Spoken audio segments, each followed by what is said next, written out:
अरे चुप सारे हमहू के दिखत बाटे, फूटल ना आँख हलौकत बाटे। ठीक है ठीक है ठीक है। अबे चलवा इन्हान के बैठौते काहे ना। अरे आप लोग खड़ी क्यों, बैठ जाइए। कमीनियों अपनी समस्याएं बताओ। बाबा पहले हम बताएं कि पहले ही? ए पतर की तू बता। बाबा जब से घर में आइल है ना, सब कुछ उल्टा पुल्टा होता है। माजरा क्या है जरा खोल के बता।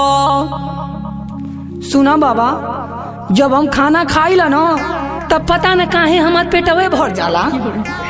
और तो और बाबा, जब हम पानी पी लेला ना तो हमार पियसिए मिट जाले। आ चाय के तो मत पूछाइए बाबा, चाय गर्मा के जैसा ही 1 घंटा बाद आइला ना चाहिए एकदम ठंडी हो जाले। बाबा कुछ न कुछ जरूरी कैले है तबे ऐसा होत है। नहीं बाबा, ये झूठ बोलत है। बल्कि हम जब से आयल ही बाबा रोज साड़ी पहनेला, रोज गंदी हो जाला। पहले धैले रही बाबा तो एको दिन साड़ी ना गंदी होत रहे। दूसर बात तो बाबा, हमके रोज सुबेरे नहाए के पड़ जाला। आ नैहर में तैसन कबो ना होत रहे बाबा। बाबा जरूर यहाँ कुछ न कुछ गड़बड़ बा।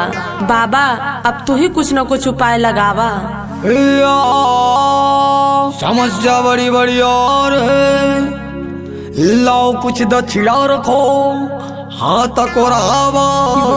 ली बाबा बताइए। हर लगी लगी जा, लगी लगी जा, तोरे नैहर का भूतवा है के लगी जा, तोरे ससुर है का भूतवा है के लगी जा।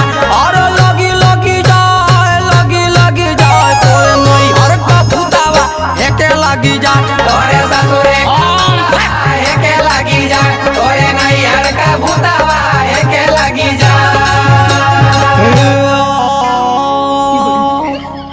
कमीनियों तुम दोनों के घर का भूत बड़ा भारी है, तुम में से किसको बवासीर की बीमारी है? बाबा हमके। अच्छा अच्छा चुप रहो, दोनों को ठीक कर दूंगा। तुम दोनों की झोली को दुखों से भर दूंगा। बोले तो ये बताओ किसका पति जिंदा है? तुम में से कौन अपनी करनी पे शर्मिंदा है? ए बाबा, हम दोनों जाने का पति जिंदा हमें। आ रहल शर्मिंदा के बात, वो तो हम बचपने से हैं। अब पहले ई बतावा बाबा, ई भूतावा कहाँ से आयल? मुझे मालूम नहीं फिर भी तुझे बताता हूँ। और एक भतार कोनो सोखा से मिल के तोरे पकैले मिला।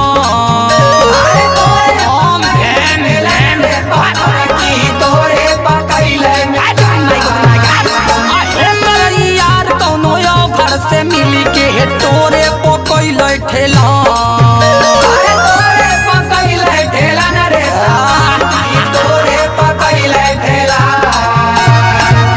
पटी पटी जा, हर पटी पटी जा, हाय संवर की पतोहिया मुँह से पटी जा, हाय पतर की पतोहिया हे से पटी जा। हर पटी पटी जा, पटी पटी जा, हाय बुर की पतोहिया मुँह से पटी जा, हाय संवर की पतोहिया मुँह से पटी जा, हाय पतर की पतोहिया तो से पटी जा। कमीनियों ये भूत आशिक है, ऐसे नहीं जाएगा जब तक चुम्मा ये 2-4 नहीं पाएगा। और तुम्हारे घर का ये भी नाश करके जाएगा। तुम्हारा घर तुम्हारा खेत सब बिक जाएगा।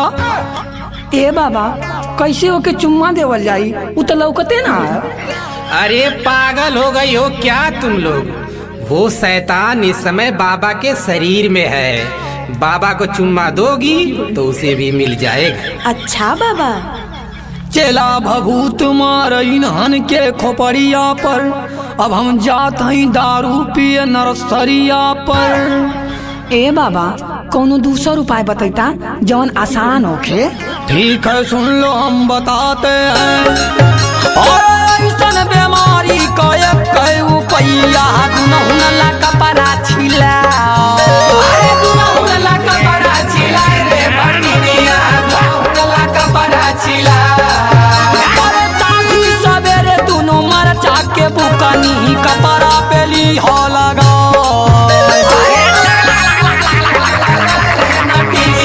कपड़ा पे लिया लगा। अरे मारी मारी जा। अरे मारी मारी जा। तने दुनहुन का क्रिया मारी मारी जा। तने दुनहुन का क्रिया मारी मारी जा। अरे मारी मारी जा मारी मारी जा। तने दुनहुन का क्रिया मारी मारी जा। तने दुनहुन का क्रिया मारी मारी जा। तने दुनहुन का क्रिया मारी मारी जा। जवन कहनी ह तवन जाके सवने कर ली ह। आ हाइला नंबर रात में तू बात कर ली ह।